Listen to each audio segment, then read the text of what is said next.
Wow, thanks for some issues going on there. Hey, here's Pro Stock second round ladder for Erica Ender-Stevens, Vincent Nobile, Shane Gray, and Jeg Coughlin. Picks their lanes. Jeg against his teammate right now, though. Mr. McGahey up against Vincent Norwalk Nobile. So we'll dubbing that, right? Coming off that win in Chicago, you might as well, too. 11-1 round record here. Loves this place. 004. Didn't he do that in the first round, too? Yeah. 008. Didn't matter. He didn't get down the track. Only the second time. Vincent Nobile has suffered a round loss here in Norwalk. Give it to McGahey. Well, if you would have told me Vincent Nobile was going to have another 004 light, I would bet he's probably going to get the win. But like you said, he was not able to get down the track, and Chris McGahey with a 008 light and gets it down the track, moves into the semis. Well, the NHRA Meliello Drag Racing Series trucks out west to start the 3-race Western Swing with the Mopar Mile High Nationals, a place that Alan Johnson has dominated in his Pro Stock car, and certainly Antron Brown loves to go to. All at the times you see on your screen, including live semis and finals, with a program on Sunday, July the 20th on ESPN that begins 2:30 in the East. Well, now that the sun is out, crew chiefs have had to go back to their hot weather summer notebooks. For Brian Houston, though, best run of that hot session. What did you see when you went up to the line that made you so confident in your setup? Well, it's no secret. You know, we've been kind of chasing our tails a little bit this year, and I think we're coming around now. So if there's anything my parents ever taught me, you have 2 ears and 1 mouth for a reason. So when Alan gets in this zone, you just kind of keep quiet and pay attention and listen. What do you have for Troy Buff in the third round?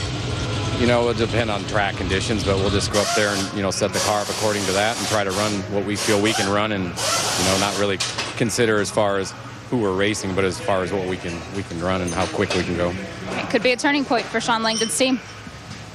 Well, and here is the man of the Mopar Mountain, Alan Johnson, racing Jeg Coughlin, his team, all with Roy Johnson horsepower under the hood. As teammates, Mike, it's the 11th time they've raced head-to-head. Split it right down the middle, 5 wins each.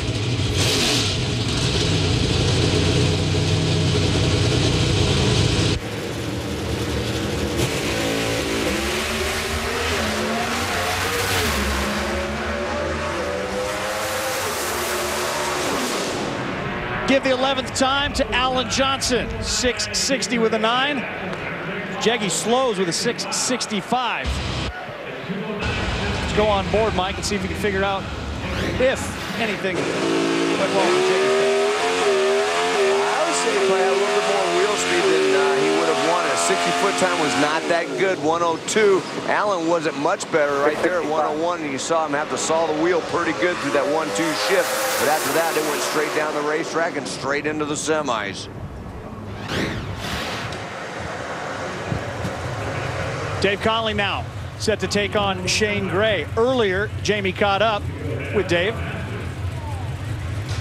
Well, at Gray Motorsports, Dave Connolly advances on to the second round, where, unfortunately, he will face his teammate. But, Dave, we talk about momentum. We talk about consistency. You say that was a horrible run for you in the first round. What do you have to change now to beat your teammate? I think we need to get some clutch on the car. It was very light, but, you know, it got the job done. The wind light come on, and that was huge for Charter Communications and the whole Gray Motorsports group. You know, Greg and Jonathan over there, they're battling for that 10th spot in the countdown, and we've been fighting Greg off. It's going to be tough. I know he's got one coming to me, but we'll just keep taking the wind lights while we can. And you know, we got Shane next round, and it's that just puts one of us in the semis for sure. And Shane's got a very good car this weekend, and we're going to have to see what we can do up there in the start line and try to get a couple hundreds on it, but it's going to be a tough one for sure. Off to a good start. Yeah, very prophetic was Dave Conley, who got the reaction time advantage and used that to offset an elapsed time advantage by Shane Gray. Give it a whole shot to DC. Our E3 hotshot man of the week in Pro Stock, Chris McGahey.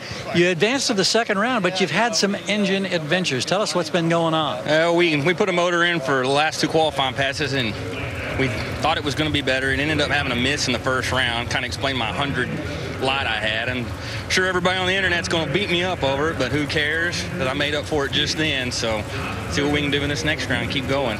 Is power plant good enough for the semifinal? Oh yeah, we'll keep it in for this next one. We're going to have to. Thanks. Jonathan Gray now up against the #1 qualifier, Erica Enders-Stevens. Time now for the trivia question answer. In the history of Pro Stock, how many times has the #1 qualifier gone on to win the race? Hasn't happened yet in 2014. Stat guy, you got the answer.